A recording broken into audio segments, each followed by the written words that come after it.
CM योगी ने mission शक्ति के चौथे चरण का किया शुभारंभ। महिला सशक्तिकरण रैली को किया रवाना। नारी सुरक्षा, सम्मान और स्वावलंबन का दिया मंत्र। इच्छा शक्ति और सरकार के सहयोग से महिलाएं कर सकती हैं कोई भी काम। महिलाओं के प्रति अपराध पर नियंत्रण में उत्तर प्रदेश है अग्रणी प्रदेश।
उन्हें इसकी जानकारी ही नहीं हो पाती, जिसकी वजह से वो इसका लाभ नहीं उठा पाते।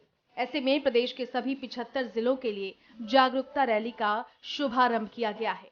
इसके बाद प्रदेश के हर जनपद के स्कूल और कॉलेज में प्रभात रैलियां निकाली जाएंगी। इसके अलावा उन जनपदों में महिला सुरक्षा, सम्मान, स्वावलंबन को लेकर अच्छा काम करने वालों को सम्मानित भी किया जाएगा। अपराध करने वाले अपराधियों को दंडित करवाने में उत्तर प्रदेश देश के अंदर अग्रणी राज्यों में आज देखा जा रहा है। मिशन शक्ति अभियान की सफलता का ये परिणाम है कि आज भारत सरकार ने भी महिला सुरक्षा के लिए चलने वाले अभियान का नाम मिशन शक्ति ही रखा है।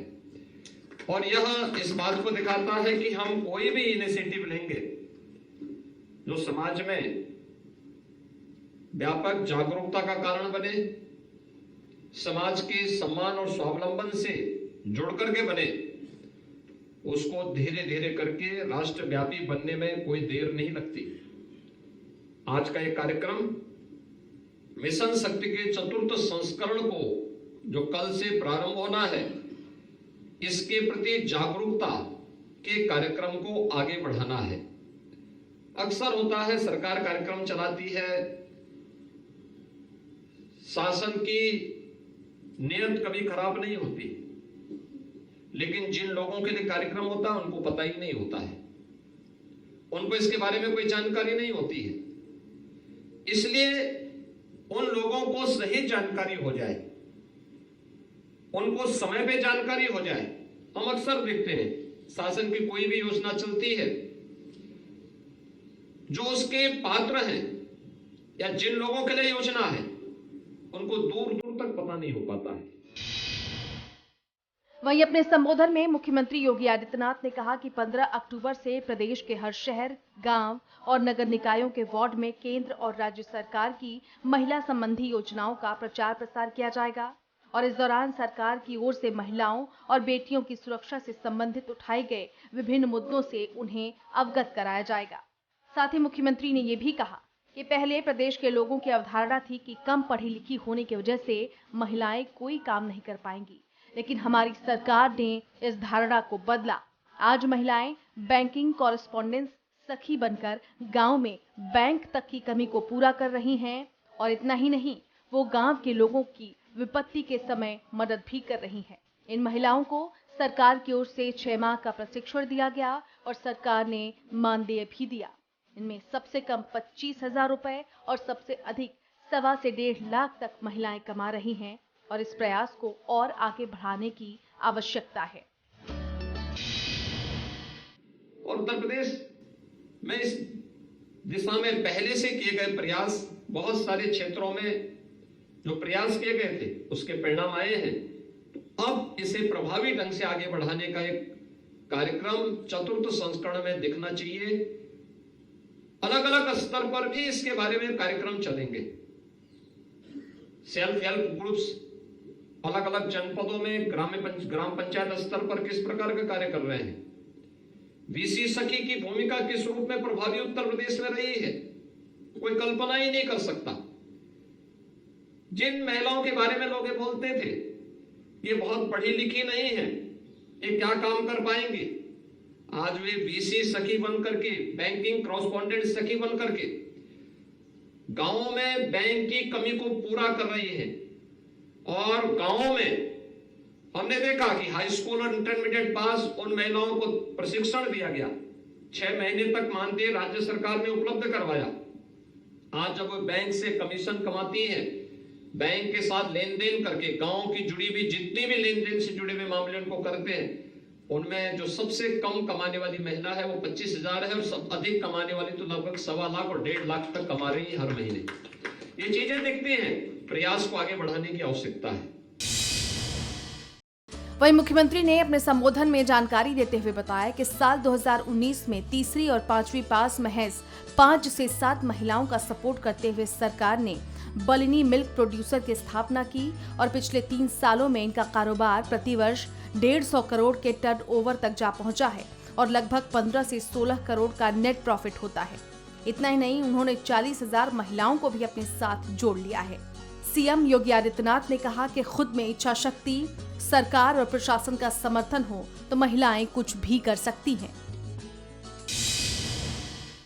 केंद्र और राज्य सरकार ने मिलकर के उन्हें थोड़ा सपोर्ट किया, बलिनी मिल्क प्रोड्यूसर की स्थापना होती है।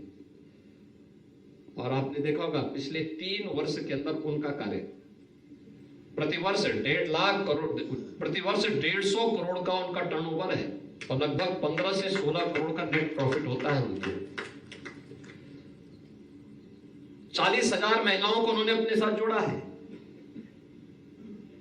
करने की इच्छा शक्ति होनी चाहिए, सरकार का समर्थन होना चाहिए, प्रशासन सकारात्मक भाव के साथ अगर उनके साथ खड़ा हो जाए वे कुछ भी कर सकती है। और प्रदेश के अंदर आधी आबादी के लिए जो एक प्रयास होने चाहिए, देश की सबसे बड़ी आबादी का राज्य है, इस राज्य को, इस अभियान को लीड करना चाहिए। इससे आज का एक कार्यक्रम यहाँ पर शुभारंभ हो रहा है। वहीं महिला सुरक्षा पर बोलते हुए मुख्यमंत्री योगी आदित्यनाथ ने कहा कि उत्तर प्रदेश पूरे देश में सबसे बड़ी आबादी वाला राज्य है। ऐसे में आधी आबादी के लिए विशेष प्रयास होने चाहिए और मिशन शक्ति के 4थे चरण के तहत रैली का शुभारंभ इसी को दर्शाता है। इसके साथ ही उन्होंने कहा कि महिला और बेटी की सुरक्षा के साथ खिलवाड़ करने वालों से सख्ती से निपटा जाएगा। इसे लेकर सख्त आदेश दिए गए हैं क्योंकि सरकार पहले ही लोगों को सुधरने का काफी समय दे चुकी है। साथ ही ऐसे लोगों से सख्ती से निपटने के लिए थाना स्तर पर कार्रवाई का रिकॉर्ड भी प्रस्तुत करने का निर्देश दिया गया है। इस रैली के शुभारंभ के माध्यम से जन जागरूकता का एक अभियान और इसके बाद इसी के साथ ही पूरे प्रदेश भर में रैलियां निकलेंगी। प्रदेश भर में रैली निकलने के साथ साथ स्कूल कॉलेजेस में भी प्रभात फेरियां होंगी, इससे जुड़े हुए अनेक कार्यक्रम होंगे। लेकिन कल से एक पक्ष जागरूकता का होगा, उन समस्याओं के समाधान का होगा, लेकिन दूसरी ओर कार्यक्रम हर थाना क्षेत्र में इन्फोर्समेंट का भी होगा। अगर कोई महिला सुरक्षा के साथ सेंध लगाने का दुस्साहस कर रहा है तो सख्ती से निपटने के भी आदेश दिए गए हैं। बहुत अब तक हम लोग समय दे चुके हैं बहुत सारे लोगों को। कुछ लोग जो इस प्रकार के अपराध करने के अभ्यस्त हैं उनके साथ सख्ती से निपटने की कार्रवाई प्रदेश भर में और मैंने गृह विभाग से इस बारे में कहा कि हर थाना क्षेत्र की पूरी रिकॉर्ड आने चाहिए, किस थाना क्षेत्र में किस प्रकार की कार्रवाई हुई है। ये सभी अभियान सुरक्षित रूप से प्रभावी ढंग से आगे बढ़ सके, इस दृष्टि से रैली अत्यंत महत्वपूर्ण है। मैं इसके लिए महिला सुरक्षा से जुड़ा हुआ महिला और बाल सुरक्षा से जुड़ा हुआ जो संगठन है उत्तर प्रदेश पुलिस का, उनको हृदय से धन्यवाद देते। वहीं कार्यक्रम के अंत में मुख्यमंत्री योगी आदित्यनाथ ने सभी प्रदेशवासियों को मिशन शक्ति के चौथे चरण के शुभारंभ की शुभकामनाएं दी। कार्यक्रम में मुख्य सचिव दुर्गा शंकर मिश्र, प्रमुख सचिव गृह संजय प्रसाद, डीजीपी विजय कुमार, विशेष पुलिस महानिदेशक कानून व्यवस्था प्रशांत कुमार, अपर पुलिस महानिदेशक प्रशासन नीरा रावत, अपर पुलिस महानिदेशक महिला एवं बाल सुरक्षा संगठन पद्मजा चौहान आदि उपस्थित थे। Bureau report, MH1 news.